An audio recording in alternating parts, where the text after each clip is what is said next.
Welcome to the Volpe Report podcast, the state's premier public affairs show dedicated to the topics that matter most to Pennsylvanians.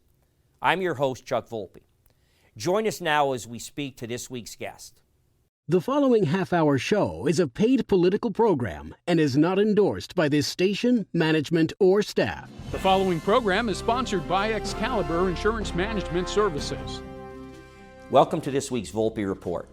As you can tell from the backdrop in this beautiful room I'm in, we are not in studio today, and I'm actually not in a hotel room somewhere in the country because I have filmed some shows from remote locations. But we're actually here, and I want to first give an acknowledgement at this beautiful home. It is Bill Rosado's home, and he has made a part of his home available to us and the Fox News crew that does the Volpe Report to be able to shoot a show that, of course, as you know from advertisements and promotions, includes President Donald Trump's son, Eric Trump, who is in Scranton area today. He is the keynote speaker at an event at Fiorelli's for the Lackawanna County Republican Committee. So we were fortunate to be able to grab some of his time personally and directly. As you know, last week I got to spend a little time with his father. Due to the high level of security and Secret Service rules, we were not allowed to bring a crew in for that. But I was, of course, able to talk to Eric in this interview and even talk about last week, my meeting his father. So having said that, yes, we do have Eric Trump here, and we also have a special and regular guest on our show. That is United States Congressman Dan Meuser, who is also going to help finish the show. He has been all over the country campaigning for Donald Trump. He will say actually in the interview that he spoke to the president this morning directly, meaning Dan Meuser. And he has been all over Pennsylvania, concentrating there. Pennsylvania is critical to the outcome in this election. So this is a unique show. I'd also, two more acknowledgments. My dear personal friend, Elmo Rinaldi, who is one of Eric Trump's best friends, and another very close personal friend, beside being actually involved directly in the campaign for the Trump presidential campaign, and that person is Kurt Cocadrilli. It is with their intervention that I was able to conduct this interview with Eric Trump. Kurt, Elmo, and Eric Trump were childhood friends. They go back that far. So at any rate, it is a different show today, and we hope you enjoy it. A lot of things to consider as the election is right around the corner. This is the Volpe Report, a weekly news and political interview show examining the latest local, state, and national issues with Chuck Volpe. Insightful, informative, controversial, the area's premier political talk show, the Volpe Report. Eric, welcome to the Volpe Report. Thanks so much, Chuck. It's a real pleasure to have you. It's great that you take time. When I have a national guest, I like to tell them that, you know, you're talking about 3.5 or 4 million people, Northeast and Central Pennsylvania, on this Fox affiliate. And it's great to have people of your stature and that deal with national issues talking directly to the people of Northeastern Pennsylvania. Thank you. I know it's going to be important for your father to do well here, and he has done well in this whole area. Yeah. So having said that, the first question I'd like to ask you, Eric, is you and your family and your father obviously have been through a great ordeal. And it's so disingenuous to me when I hear the Democrats talk about your father as a threat to democracy and all that kind of stuff. We heard from Kamala Harris also recently when she was interviewed by Bret Baier at Fox.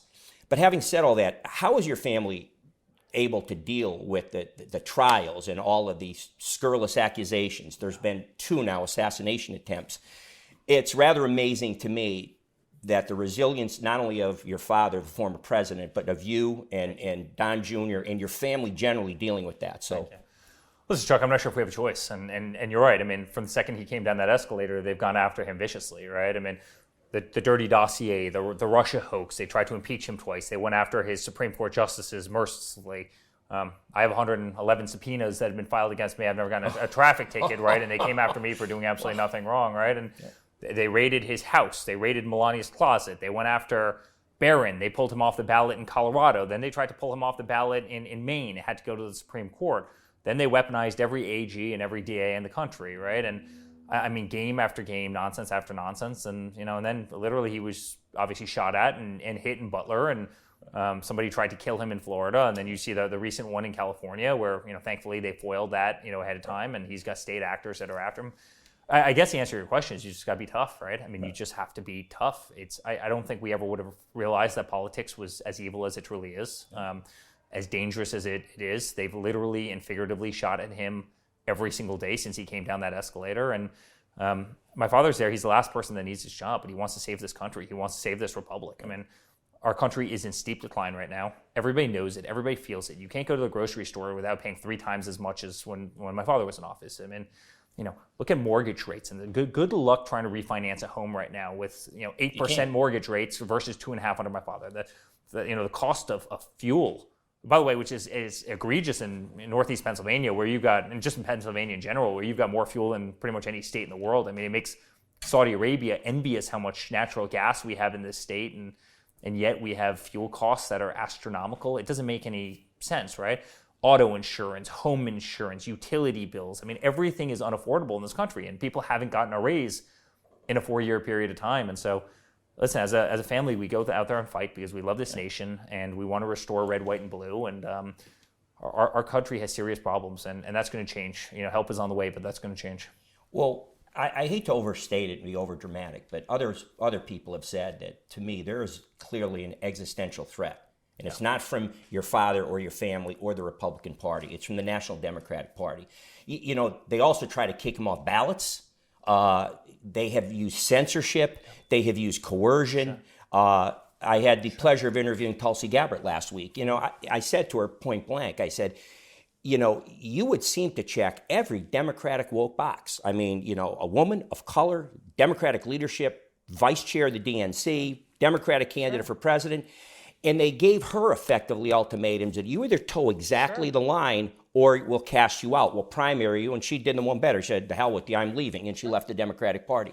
So to me, the disingenuousness of the Democratic argument that somehow your father's a threat to democracy, it flies in the face of it's almost like they're hiding this lie in plain sight. Yeah. It's everywhere. Well, it's a threat to democracy. I mean, he created the greatest economy this country's ever seen. There were no wars, peace in the Middle East.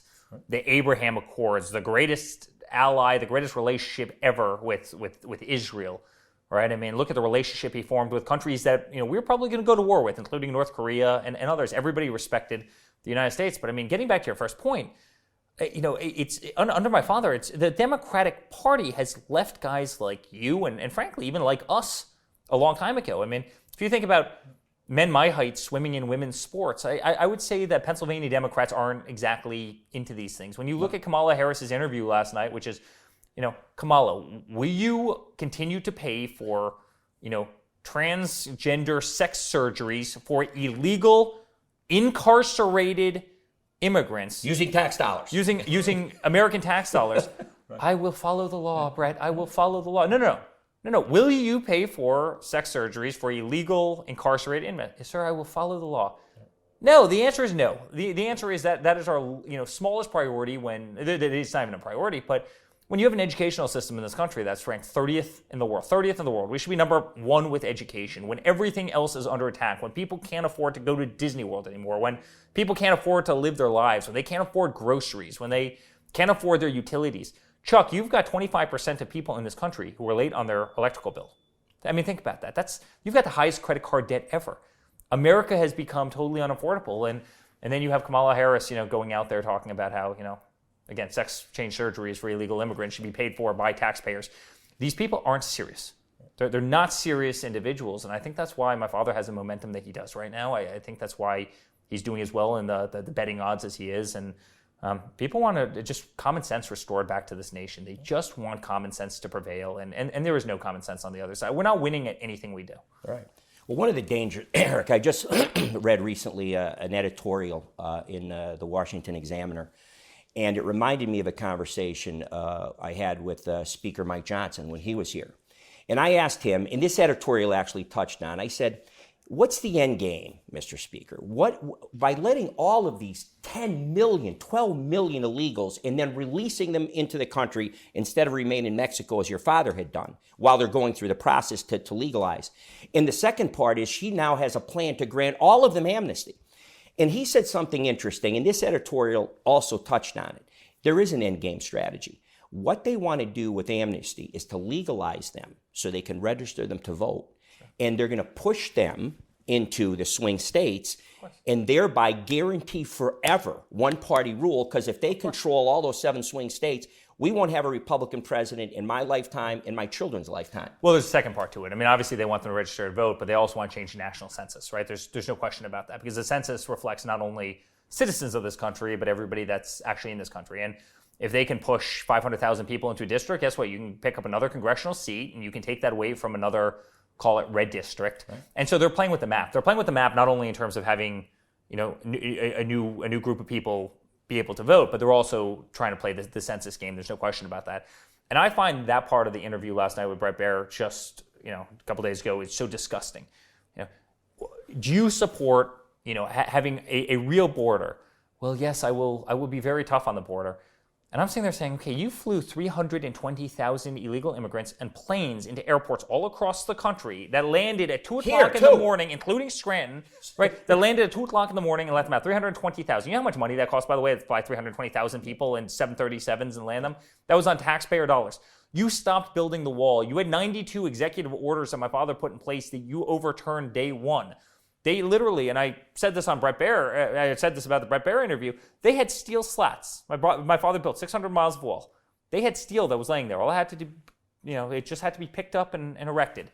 They sold it all for scrap. Yeah. If you were so serious about border security, why wouldn't you have finished the wall? Why wouldn't you have continued the wall? Why would you turn off all the security cameras that are on the wall? Why won't you let them monitor those security cameras? Why would you be flying people in the middle of the night? And the hard thing, the heartbreaking thing to me, Chuck, is I have 4 friends who have lost children to fentanyl. 4, right? You have over 300,000 children in the last fiscal year. Over 1 million if you take their entire presidency, but over 300,000 in the last year that have died based on fentanyl poisoning, and that's all coming across the southern border. And they don't even care. Joe Biden's sleeping on a beach. Kamala Harris won't do an interview. She won't answer a serious question. And then she comes out, yes, I'm going to take the border very seriously. They'll lie to your face. No different than Tim Walz lied about Afghanistan, in his service in Afghanistan when he never served in Afghanistan. No different than Kamala Harris. And actually, my father's working at McDonald's. This Sunday in Philadelphia, he's going to be working at McDonald's. Because you have Kamala Harris coming out, yes, I sat there over a fryer and I would...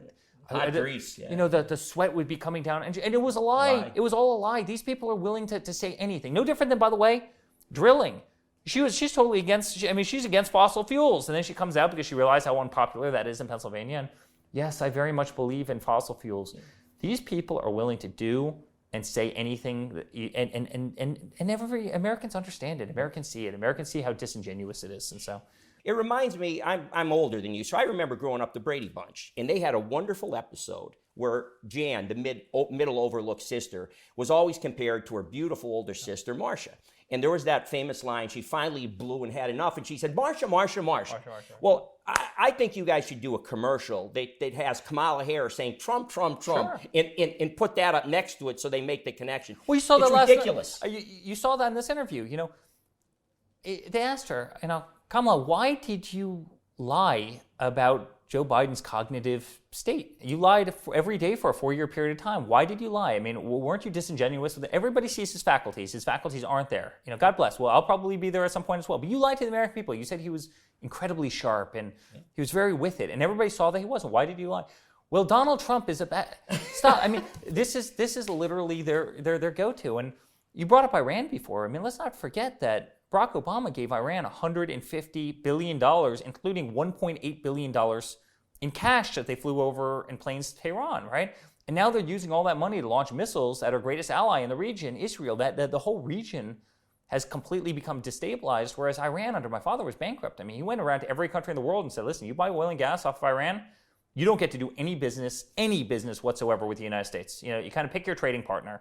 And guess what? Our economy is about 100 times the size of Iran, so everybody decided to be partners with America versus Iran. And guess what? They were broke. They didn't have the money to shoot missiles. They didn't have the money to attack our allies. And now their nuclear program is in full speed. They're creating absolute terror all across the region. They have threats on my life and my brother's life and my father's life, clearly. I mean, they're obviously they don't want to see him become president for obvious reasons, because he'll do the exact same thing again. Right. And all the while, again, you have a president on a Monday afternoon when you're working and I'm working and everybody watching us right now is working. He's sleeping on a beach in Delaware, and you have a vice president who is so disingenuous, who can't answer a question, who can't go a minute without either lying or contradicting herself. We're no longer respected around the world. And that breaks my heart to say. We're losing our dollar, we're losing our economy, we're losing common sense, we're losing a lot of respect. And we got to get it back, and we got to get it back very, very quickly. Our country is in a death spiral right now, and I really believe that, and it's so easy to fix. And to everybody watching us, help is on the way. Help is on the way. We're going to restore American greatness. We're going to make sure we stay the superpower of the world. We're going to fix the nonsense, and we're going to restore common sense to this country, because it's terrible to watch what's happening. Well, Eric, I know you have other interviews to do, so I'll let you out on that. And I will say on the air that your father had said it would be a great interview, and he thinks the world of you. Eric, did I hear also from our good, again, mutual friend Elmo, that you get a phone call every morning from him?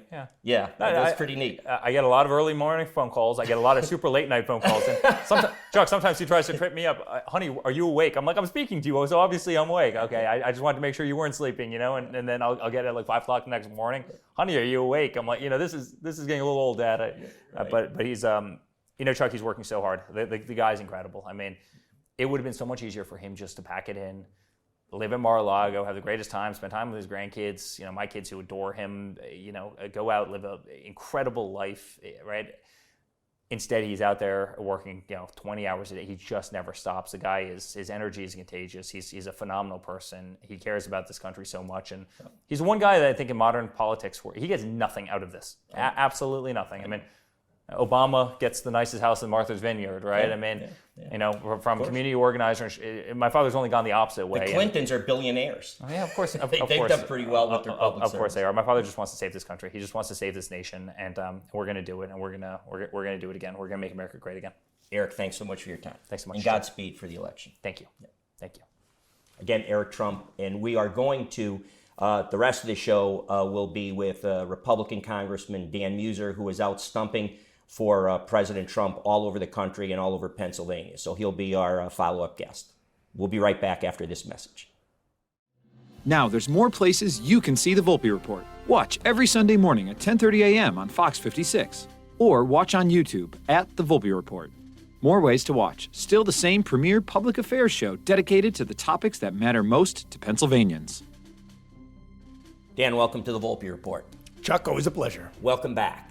Yes. Now, we don't keep exact statistics on this, but I'm going to say you have now officially taken over the lead. You have been a guest since before you were a congressman, and that's been 6 years and going on your fourth term, correct?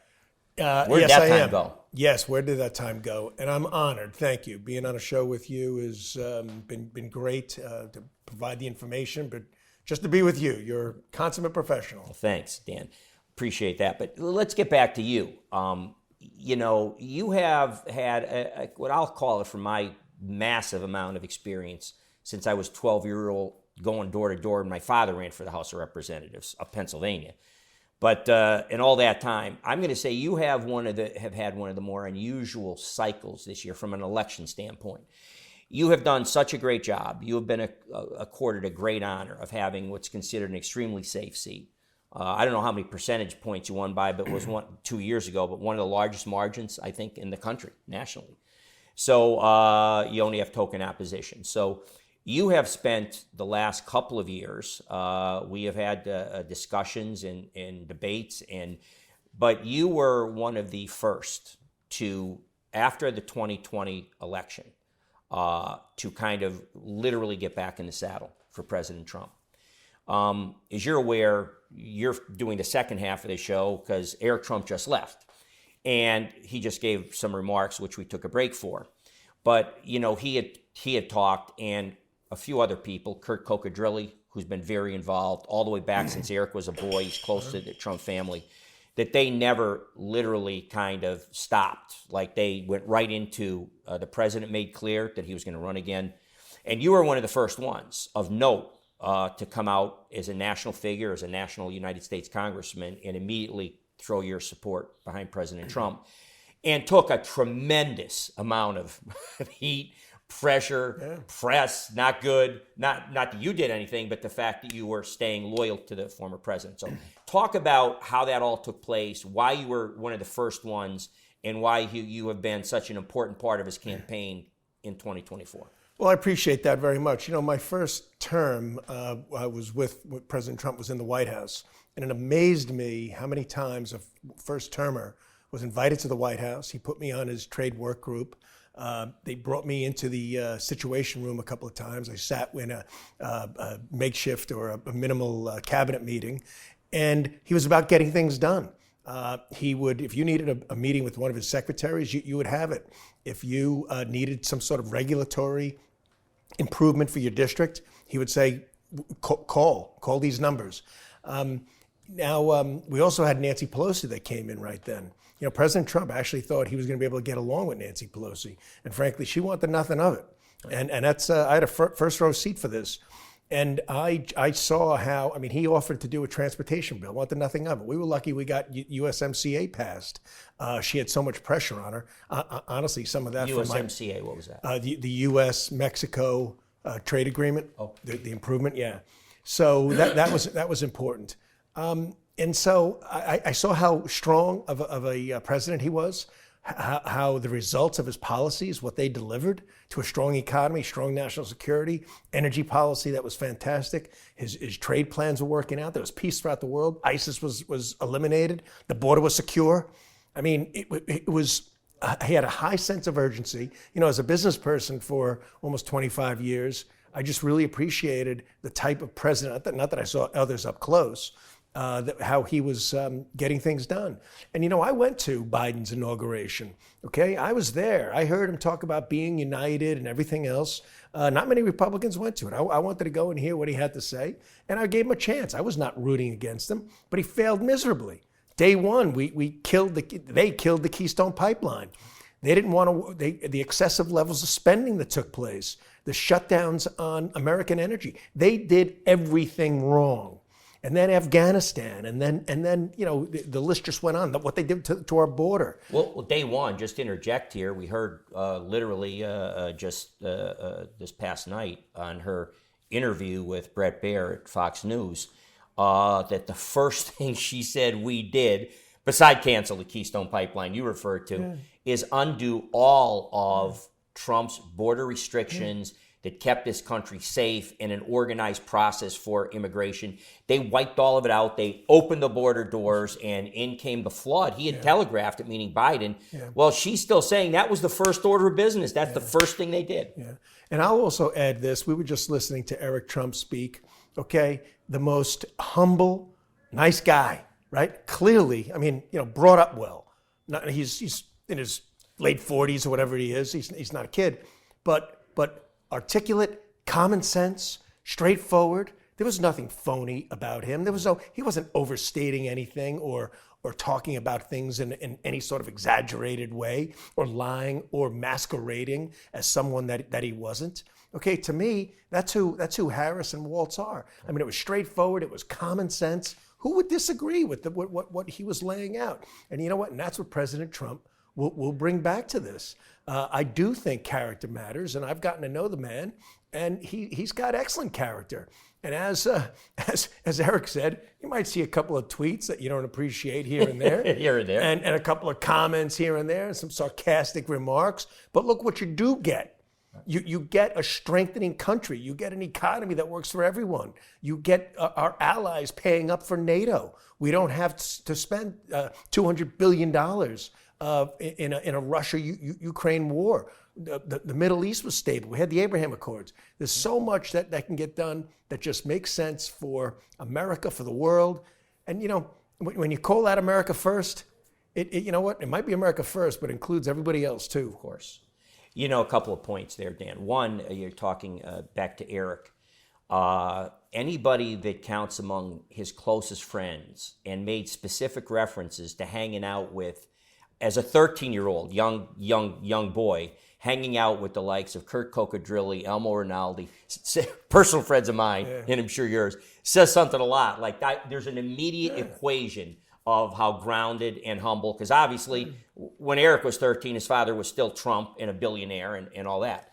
So you talk about he's one of us. He clearly, it's not an act. He is one of us. I know. And you know what? I actually had the opportunity to speak with President Trump this morning.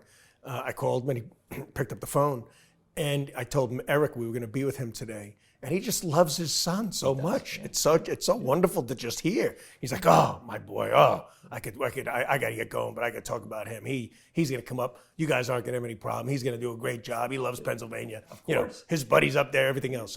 So you know, that's the family. You know, they trust each other, and they want to go to work. And think about how much they've sacrificed. I mean, he's almost sacrificed his life a couple of times. One of the things I think that needs to get across to people is the humanizing factor, because the enemy, the opposition, has done so much to dehumanize him. Bad. It's Kamala Harris doesn't answer a question she can't handle. Right. She attacks Donald Trump. Right. And look, think about what she talks about from a policy standpoint. Here she says that she can't think of a thing that she changed that Joe Biden's doing. You mean to tell me you don't sit and think about what you will do as president of the United States and have a long list that would have taken a half an hour, if not an hour, to discuss, rather than or say, a day. And even on Brett Baer, I got 87 pages on my website, not being able to describe one of it. So along with her competency and policies, you know, just the integrity of these folks. I mean, they truly do everything they can to make themselves out to be something they're not. And then you have the Trump family and President Trump, JD Vance as well, trying to make everybody truly know who they are. There's nothing phony about them, and you know there won't be anything phony about the results of what they get done. And you know, the idea of these personal attacks, and they're not even so just personal. I mean, just the other day, a high-level Democrat advisor said how his President Trump's plan to be at Madison Square Garden has shades of some fascist meeting that took place in 1939. Yeah, a Nazi meeting that took place in 1943. I heard. Well, again, that's this theory of the National Democrats to instill fear into people. Yeah. You can control people that are afraid. It went back to 2020. It started with the COVID. There was fear mongering. Yeah. They used that to lock whole states down. Our Democratic governor, Tom Wolf, destroyed this state, as you and I talked about during that whole time. You were there. Yeah. So in kind of wrapping up now, Dan, you tell us from the hustings what you see, the energy, you know, the legacy media likes to downplay it, that it's somehow orchestrated and not real. That was not my experience when it came to Scranton. But what are you talking to people? What are they telling you? I feel real good about things. In Pennsylvania, if we're a 12-cylinder car, we're firing on all 12 cylinders. I won't go through all of them, but I mean, from registration, certainly enthusiasm. I'll call it Biden-Harris buyer's remorse. Let's face it, they have a record that they failed Pennsylvania. Name one area, result of their policies that has improved Pennsylvania since any Pennsylvania family. Or the rest of America. Or America, exactly. So around the country is really feeling the same thing. They're sick and tired of the inflation. They're sick and tired of seeing the ticker of debt increase. They're sick and tired of seeing us sending hundreds of billions of dollars to other countries on wars that we did nothing to solve beforehand.